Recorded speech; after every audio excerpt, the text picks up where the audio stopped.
the greatest ideas, but if those voices in our head are stopping us, and if we don't have, the support system to be like, hey, you got this, sometimes we kind of go on in circles and on a loop on this hamster wheel and don't really fully make progress. So I love to connect with people that are really committed to serving others and really making a difference in this world. Welcome to another episode of WyzeCast, the show that elevates voices, shines the light, showcases the gifts of our heart-centered guests, and amplifies the positive differences they are making in the world.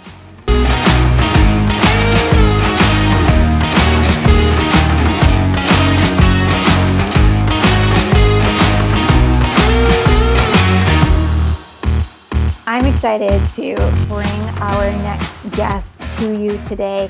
She is a dear friend of mine. She's a global brand marketing strategist with over 20 years of in-depth marketing experience, working with numerous speakers, coaches, as well as lifestyle, wellness, and luxury brands. But I am actually going to let her tell you all about her business. Instead, I want to tell you about my friend. She's energetic, passionate, and caring. She can light up the room, and she makes everything she does absolutely beautiful, which means she can make your brand light up a room as well. She's a social connector, she's an intuitive, she's an avid marathoner, and she travels the world. 2 things that you need to know about traveling with this woman is, 1, you always need to be camera ready when you're out and about. And 2, expect to have the most amazing experience. My name is Melanie McSally, your host for today's episode. And without further ado, I would like to welcome the beautiful, the kind, the gifted Farhana Cannon. Farhana is joining us from Massachusetts. Welcome, Farhana. Tell us a little bit about who you are and what you do. Hi, my name is Farhana Cannon, and I'm a global brand marketing strategist and the founder of iMedia Exposure and the Divine Brands Collective.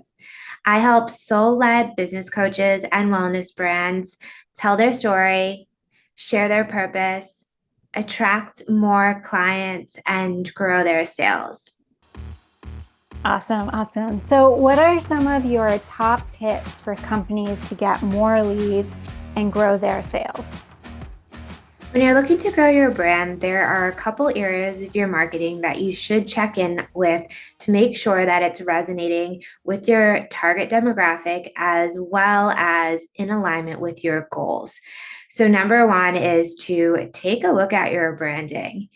Is your branding sharing your story, your purpose, your core values? Is it really connecting with your target audience? What does your aesthetic look like?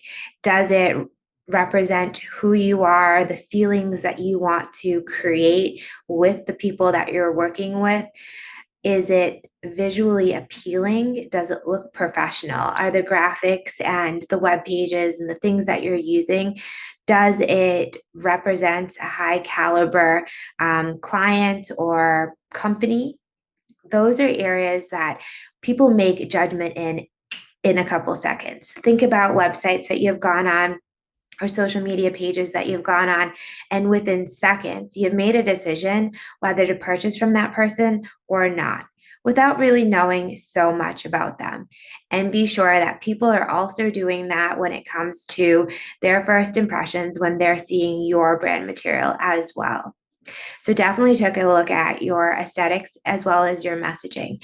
Make sure that who you are and what you want to show up as, who you want to connect with, and the feelings you want them to have is represented in any of the branding that you put out there. Also, make sure that your branding is consistent across all platforms: social media, website, emails, SMS, whether it event flyers, even the event look. Make sure all of that is in alignment. Number 2, you want to get really clear on who it is that you're serving. I work with lots of different brands, and sometimes they're like, oh, yeah, we work with anyone and we can help anyone. And that's awesome. And I totally believe that. However, when we are working on our marketing plan, we want to be very clear with who we serve.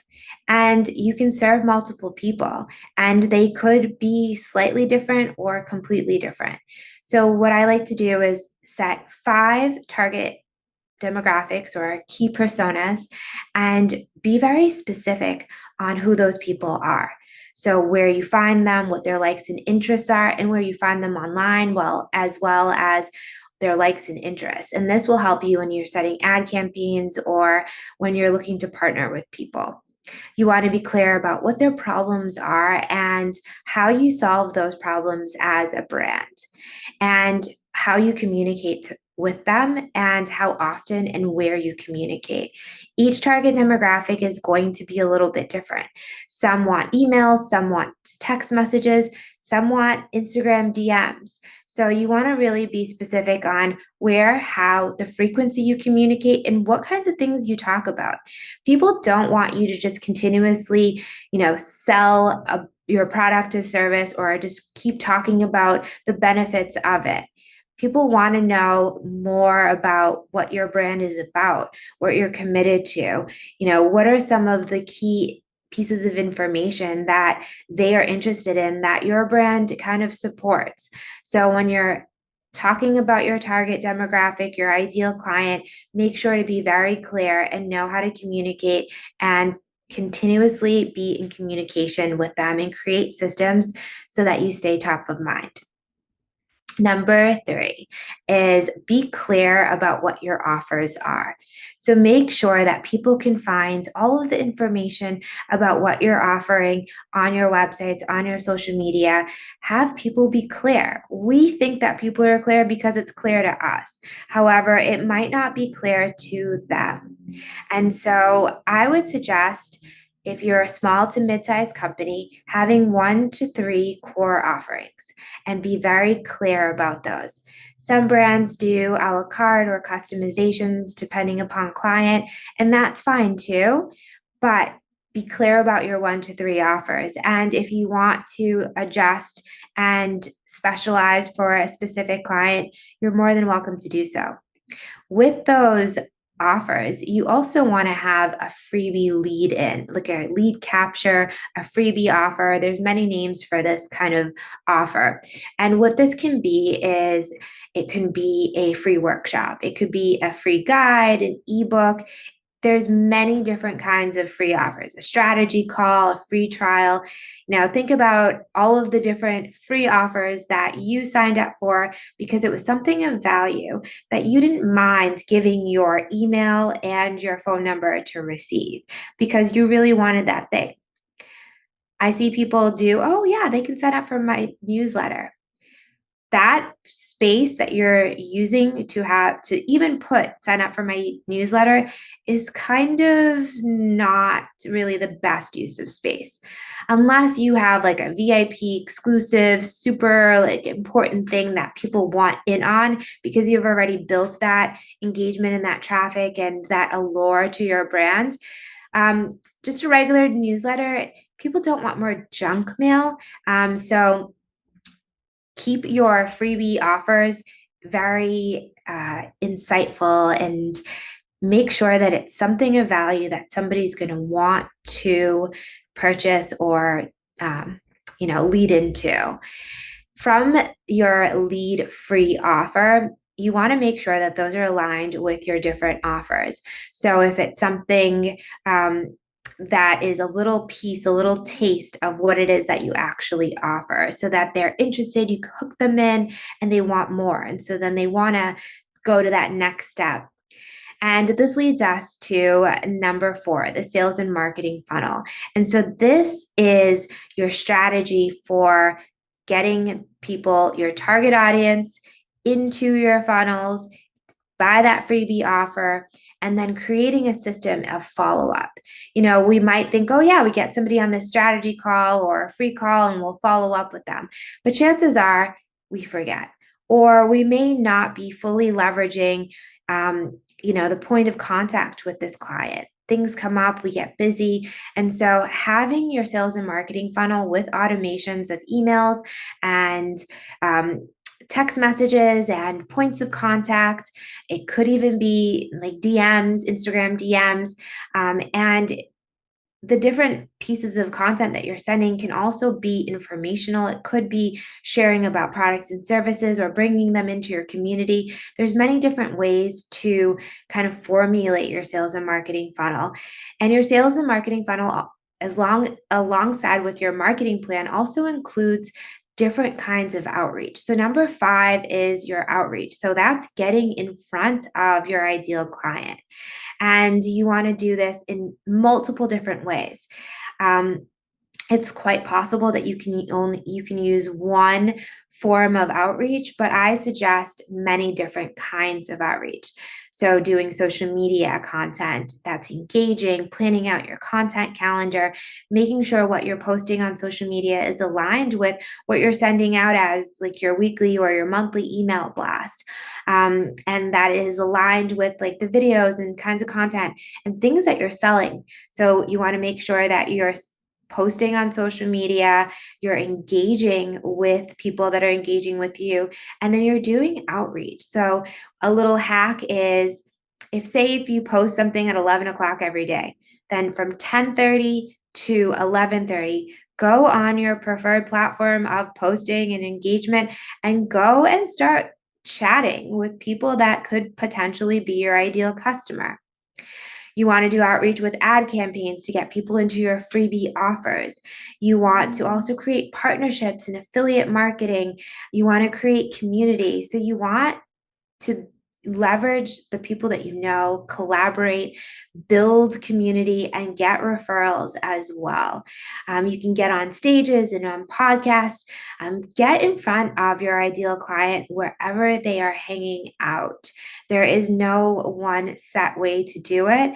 And so when I'm suggesting to brands ways to really grow and get more sales and more followers, I have them focus on their branding, making sure that that is sharing who they are, telling their story, connecting to their target audience, making sure to stay in communication with them, make sure that you're serving their needs and providing them the information that they want and need, creating clear offers and freebie offers to lead people into your sales and marketing funnel, having sales and marketing funnels that are doing those automations and really creating touch points so that your target audience or the people that are in your lead capture are learning more about you so that they're incentivized and excited to purchase from you. And then doing outreach, whether it be social media, collaborations, events, ad campaigns, and referral affiliate networks. So those are kind of the key areas. Once you've mastered these areas, then move on and go further in depth in all of the different areas. But this is kind of top level key focus. If I was to say what you needed to really strategize and focus to actually grow your business. Wow, what a wealth of valuable information in there, Farhana. I love how you touch upon the fact that sales isn't just based on uh, doing one thing and doing it well. It's about the flow, right? The flow of all of those things, the steps that people take when they're interacting with you. So your brand needs to be aesthetically aligned with your target demographic so they resonate.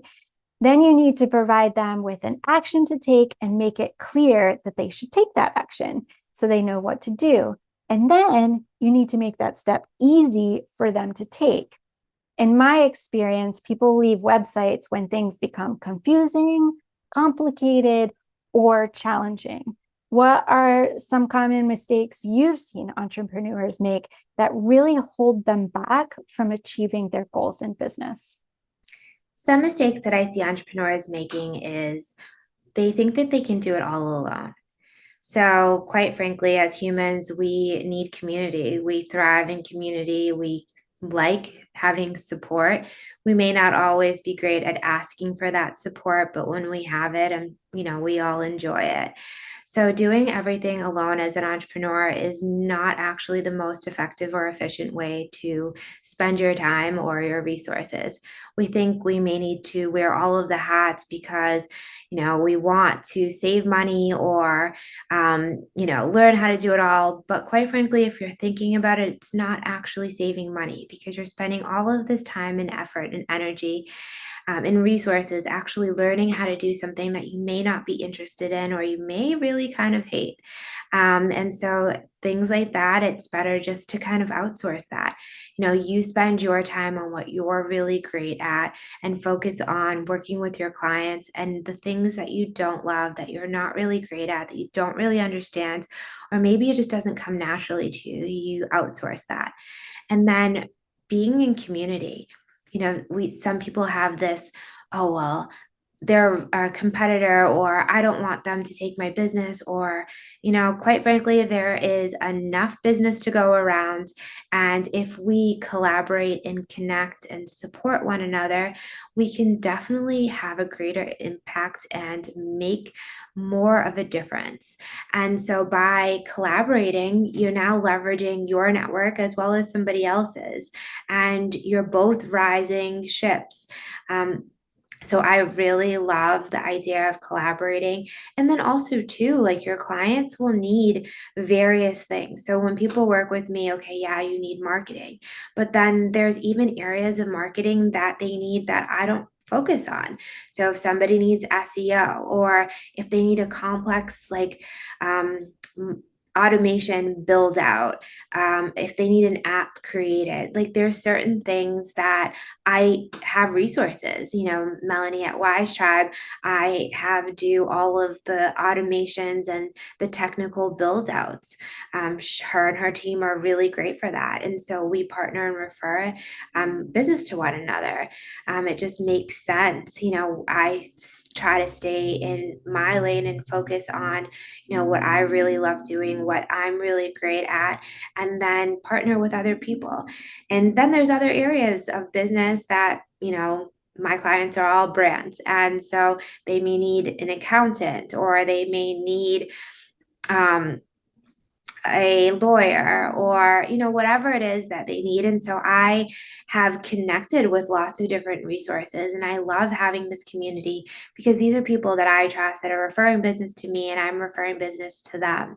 And so I think that number one is thinking you need to do it all alone, whether it be like the actual doing of the stuff or the actual working part. Like having that community is super beneficial.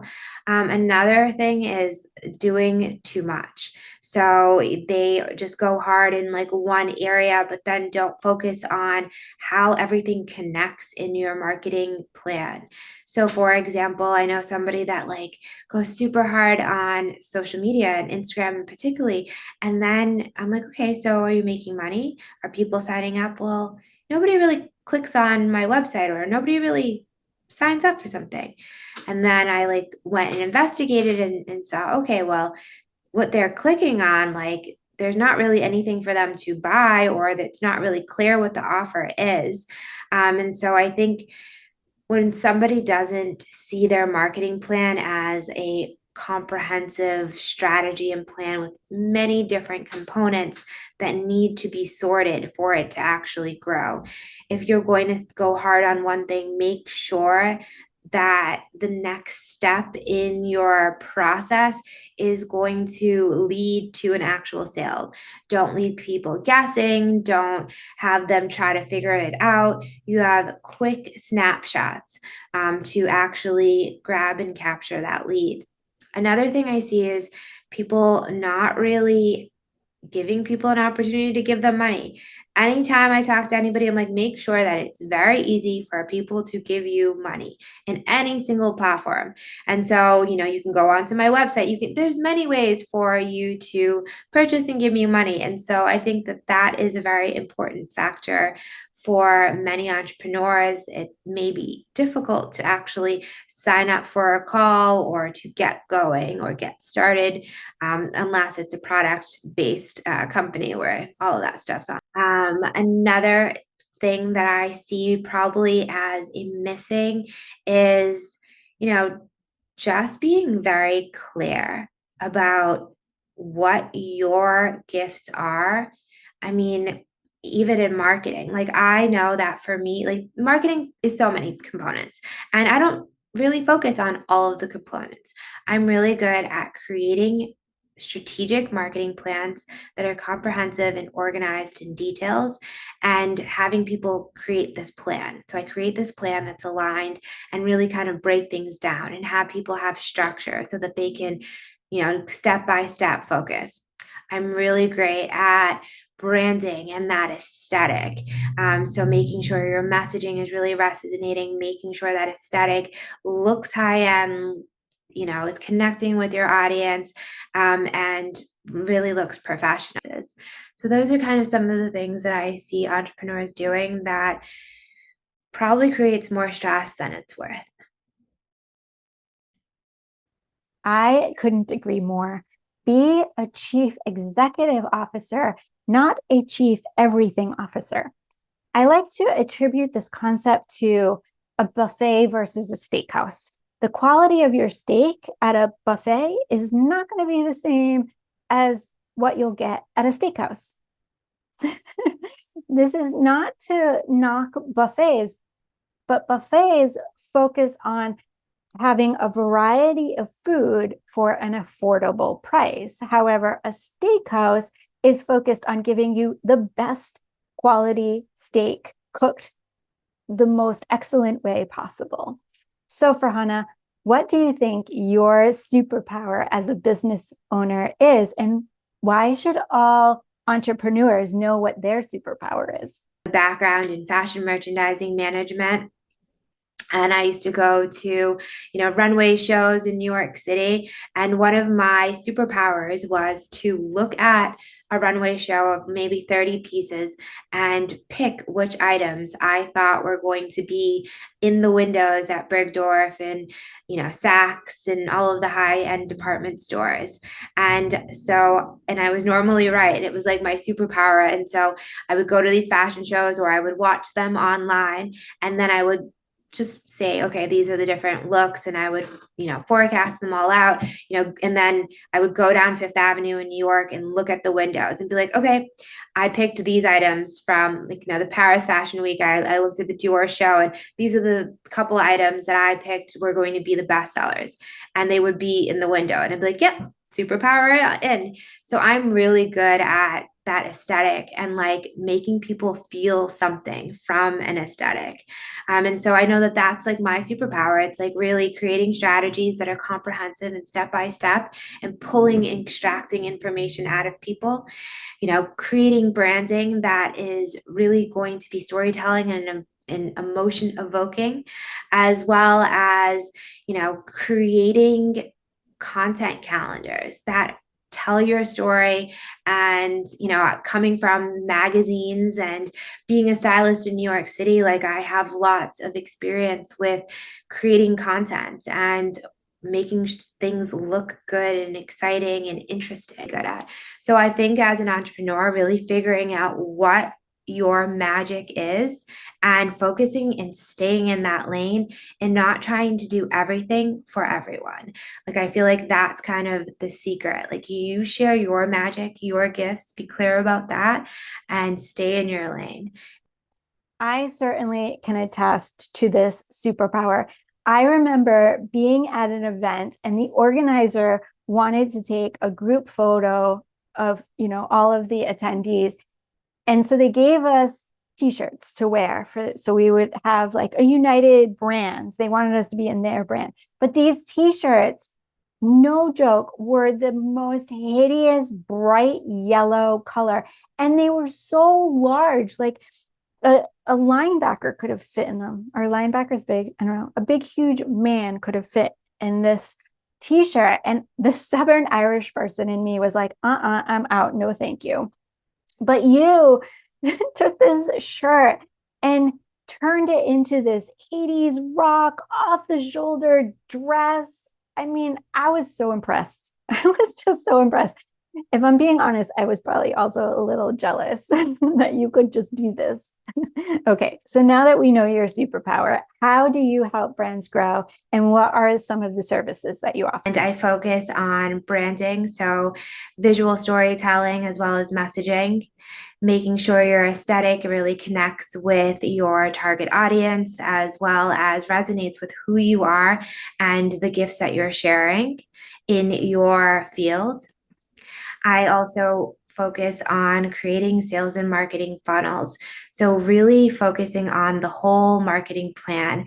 So, who you're targeting, how you're connecting with them, where you're showing up. So, is it going to be social media? What does your content calendar look like? Your email marketing, setting up events. Maybe you're doing collaboration. So, we really work on um, being your marketing team and creating your marketing plan that is going to be aligned with your goals. And usually, our goals are to grow sales and build brand awareness and get more leads. And so, we create a marketing plan that does all of that, but really be aligned with what your offers are, who you're serving, and how you're connecting. So, we kind of work out all of the little details, creating your website design, your email marketing, your outreach, setting up your event or your retreat, or connecting you with different communities or putting you on stages.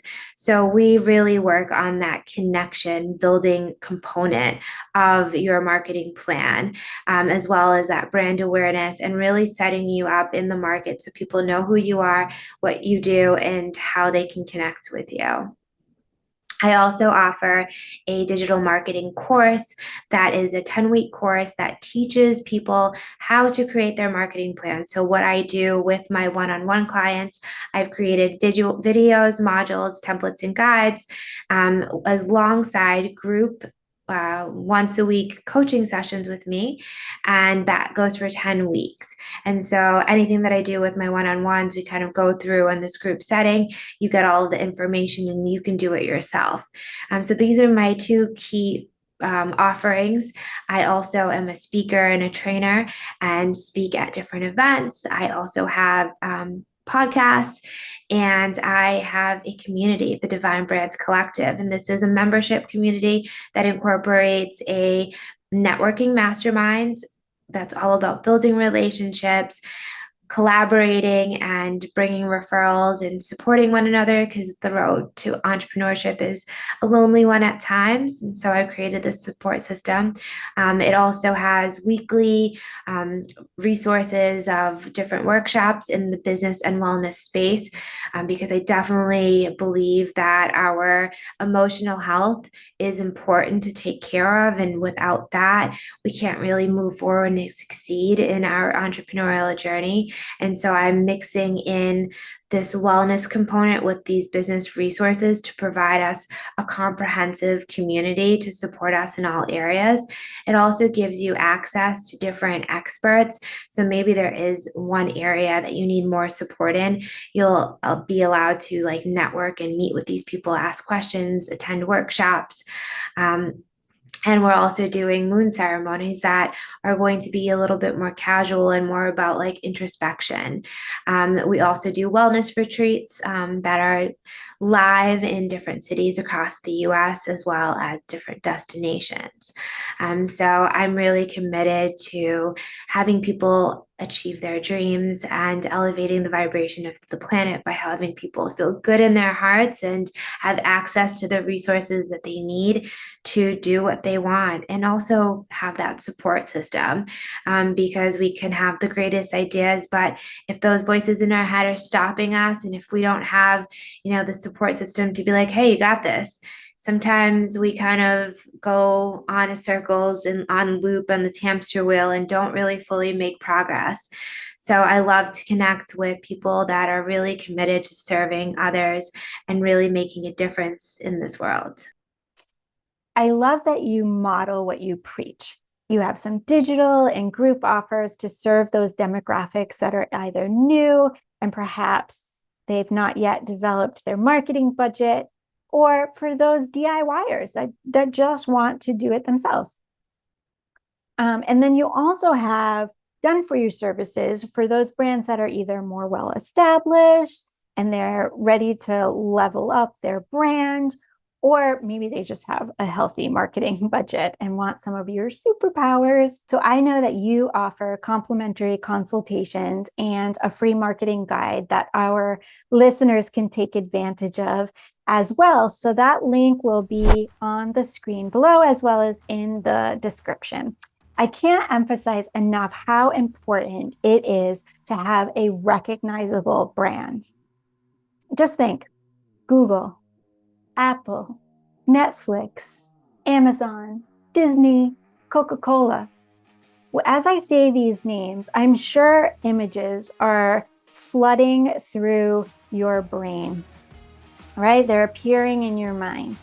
This is the power of a good brand. Farhana is absolutely brilliant at creating brands in alignment with you and your business, as well as making them stunningly beautiful. So I encourage you, download this free media guide to get started, sign up for a complimentary consultation, whatever you feel called to do.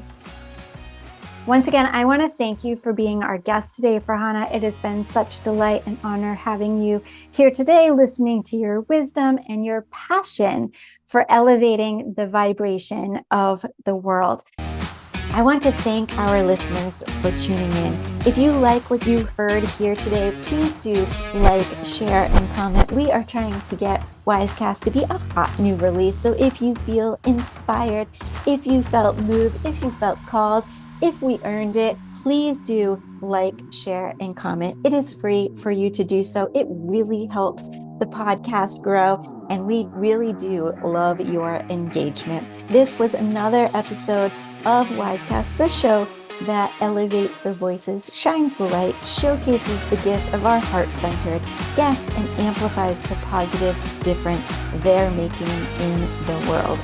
If you want to learn more about WyzeCast, you can visit our website at wyzecast.com. We drop 10 episodes every month on the 21st, so you can binge watch or spread them out over the month, whatever suits your mood and lifestyle. Once again, my name is Melanie. It has been my pleasure being your host today. Thank you for listening. Thank you for watching. Thank you for your engagement. And I invite you to come back and join me once again for our next episode of WyzeCast.